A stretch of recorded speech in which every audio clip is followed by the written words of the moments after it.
नमस्कार। दरभंगा एयरपोर्ट पर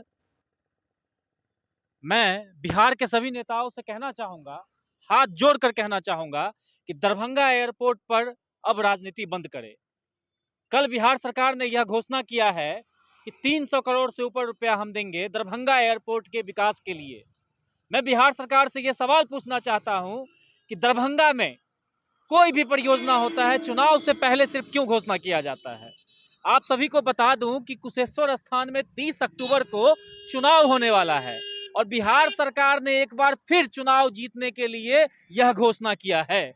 और मुझे पूरा संदेह है कि जिस तरह से दरभंगा एम्स के नाम पे ये चुनाव के समय राजनीति करते हैं, दरभंगा एयरपोर्ट के नाम पे भी कर रहे हैं। जब नवंबर में दरभंगा एयरपोर्ट शुरू हुआ तो उसी समय हम लोगों ने मांग किया था, मिथिला स्टूडेंट यूनियन और मिथिला के लोगों ने कहा था कि दरभंगा एयरपोर्ट के टर्मिनल को एक्सपेंशन की ज़रूरत है, इसको विस्तार करना पड़ेगा। और उस समय कई सारी फ्लाइटें कैंसिल हुई थी क्योंकि यहाँ पे ILS नहीं लगा हुआ है, यहाँ पे कई सारे उपकरण नहीं लगे हुए हैं और उसके चक्कर में दिसंबर जनवरी में सारी फ्लाइटें कैंसिल थी।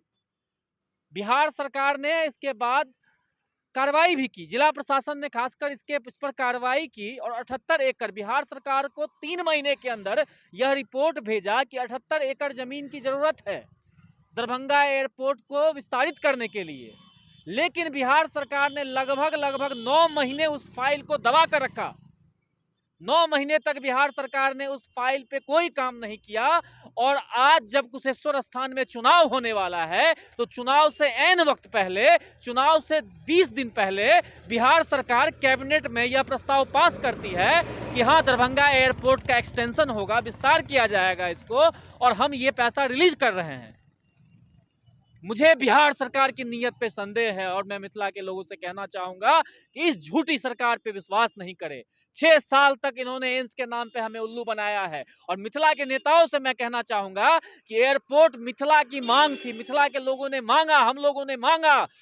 MSU ने सड़क से लेकर सोशल मीडिया तक इसके लिए लड़ाई लड़ी और हम लोगों ने जो दबाव बनाया उसका परिणाम था कि एयरपोर्ट चालू हो गया, समय पे चालू हो गया। और आप लोगों की इतनी औकात नहीं है कि दरभंगा को एक परियोजना ला सके, दरभंगा के विकास में कोई बड़ा योगदान दे सके। तो आप लोग और आपके दल के नेता जब भी दरभंगा आते हैं, एक दरभंगा एयरपोर्ट जिसको जनता ने सक्सेस बनाया है उसके नाम पे राजनीति चमकाते हैं।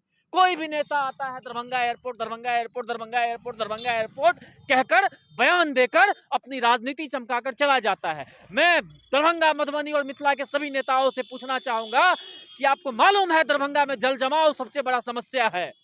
अगर आपकी राजनीतिक हैसियत है, अगर आप इतने ही जितना आप दावा करते हैं कि हमने ये कर दिया, हमने वो कर दिया, मोदी जी से हमने कहकर ये करवा दिया, नीतीश जी से कहकर करवा दिया है, मैं आपसे कहना चाहता हूं कि अगर आपकी राजनीतिक हैसियत है तो दरभंगा में सबसे बड़ा समस्या जल जमाव का समस्या है। दरभंगा 7 महीने पानी में डूबा रहता है, उसको ठीक करवाइए। अगर आपकी राजनीतिक हैसियत है, आपकी राजनीतिक औकात है तो दरभंगा में 10 ओवरब्रिज 2009 से ही प्रस्तावित है। दरभंगा के जो लोग रहते हैं दरभंगा में उनको मालूम है कि 2 घंटे कम से कम हर एक दरभंगा के नौजवान को, दरभंगा के लोगों को दरभंगा शहर में जाम में रोजाना फंसना पड़ता है। तो अगर आपकी राजनीतिक हैसियत है, राजनीतिक औकात है तो आप उस ओवरब्रिज को बनाइए जो प्रस्तावित है। अगर आप ओवरब्रिज बना देंगे तो जाम की समस्या खत्म हो जाएगी। दरभंगा में 10 ओवरब्रिज बनना है और 10 साल पहले यह प्रस्ताव पास हुआ कि ओवरब्रिज बनाया जाएगा, लेकिन आज तक नहीं बना है। क्यों? क्योंकि आपकी राजनीतिक हैसियत नहीं है, आपके पास इतना गट्स नहीं है कि आप रेल मंत्री को कह सके, आप नीतीश जी को कह सके कि ओवरब्रिज बनवाइए। क्योंकि दरभंगा के लोग जाम में फंसते हैं, 2 घंटा कम से कम, मरीज रास्ते में दम तोड़ देता है, छात्राएं जो है, छात्र और छात्राएं स्कूल समय पे नहीं पहुंच पाते हैं, कोचिंग लोग नहीं पहुंच पाते हैं समय पर, अब जहां काम करने जाते हैं, कोई काम करने के लिए कार्यालय समय पे नहीं पहुंच पाते हैं। आप में इतनी दम नहीं है, इतनी हैसियत नहीं है। एक एयरपोर्ट जो हम लोगों ने चालू करवा दिया है उसी के नाम पे आप अपनी राजनीति चमका रहे हैं, उसी के नाम पे आप टिकट ले रहे हैं, उसी के नाम पे हर चुनाव में आप वोट ले रहे हैं। और हम कहते हैं कि जिस दिन मिथिला स्टूडेंट यूनियन ओवरब्रिज के मुद्दे को उठाएगी उस दिन के बाद आप ओवरब्रिज के नाम पे भी अपनी राजनीति चमकाना शुरू कर देंगे, क्योंकि आपके पास वो हैसियत नहीं है। हमारे पास वो हैसियत है कि हम जब आवाज उठाते हैं तो हमारी आवाज सुनने के बाद मिथिला के लोग हमारा साथ देते हैं और उसका परिणाम ये बनता है कि मोदी हो या नीतीश हो, सब पे दबाव बनता है और आप भी उसके नाम पे राजनीति चमका लेते हैं। अभी मिथिला स्टूडेंट यूनियन एम्स के मुद्दे पे काम कर रही है। मैं आपको खुला चैलेंज देता हूं, मैं आपको खुली चुनौती देता हूं कि अगर आप में जिगरा है, मोदी जी तक आपकी पहचान है, नीतीश जी तक आपकी पहचान है, तो 10 ओवरब्रिज को चालू करवा के दिखाइए। हम एम्स चालू करवाएंगे, इसके बाद इस मुद्दे को पकड़ेंगे और हम दिखा देंगे कि 4 साल 5 साल के अंदर में कैसे हम 10 साल से जो ओवरब्रिज प्रस्तावित है उसको हम चालू करवा देते हैं।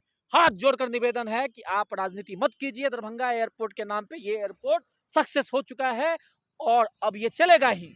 दरभंगा एयरपोर्ट के नाम पे आप अपनी असफलता को मत छुपाइए, अपनी कमियों को मत छुपाइए। दरभंगा में और ब्रिज बनना है, नल नाली बनना है, यहाँ पे कई सारी फैक्ट्रियां चालू करवानी है, उस पर भी फोकस कीजिए।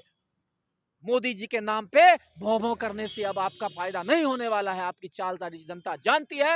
और दरभंगा एयरपोर्ट से हम ये ऐलान करने वाले हैं कि आपने कहा है कि हमने इतना करोड़ दे दिया, मैं आपको चुनौती देता हूं 1 साल के अंदर में आप टर्मिनल बिल्डिंग का काम शुरू करवा के दिखा दीजिए। आप नहीं करेंगे, आप 2024 के लोकसभा चुनाव से पहले टर्मिनल बिल्डिंग का काम शुरू करवाएंगे।